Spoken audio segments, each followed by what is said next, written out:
收看《Go Go Go 哈贝》，我是敏华。大家知道吗？如果要到桃园机场去搭飞机飞航机呢，通常得要拉着行李大包小包的去转公车。不过以后很方便咯，因为以后市区就有预办登机。什么是预办登机呢？就是把你行李放好之后，你就可以轻轻松松的去搭捷运。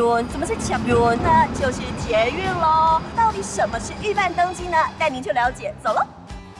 以后搭飞航机会越来越方便。你现在呢，只要到桃园捷运的 A1 站，就可以把行李呢先托运，办好预办登机，就可以轻轻松松的去做捷运。是不是很方便呢？只要把行李放在自助行李托运系统上，扫描登机证的行李就可以帮你送上飞航机。不过要记得得要等到行李通过 X 光机，确认没有违规物品在里头，才可以离开。很便利啊，因为从家门口搭捷运直接到这边，然后路上的指标都很清晰。坐捷运唔惊塞差，按用斗记聪，轻松又自在。直达车只要35分钟就可以到达记聪了。不过使用台北车站 A1 站托运行李也要小心相关的限制，长宽高总和不可以超过158公分，而最长边小于70公分，这样自助托运系统才会受理。你看是不是很方便呢？如果说先办好了预办登机的话，就可以轻轻松松的坐捷运到机场去搭飞航机。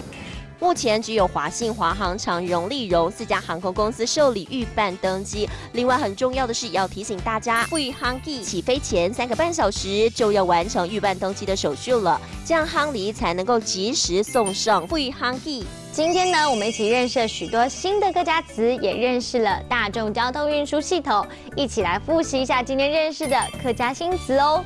来看到第一个词就是捷运，捷运，捷运。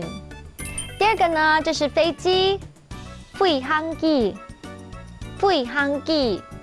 第三个，我们来学一整句话哦。来看到这句话就是坐捷运不怕塞车。坐捷运唔驚塞車，坐捷運唔驚塞車。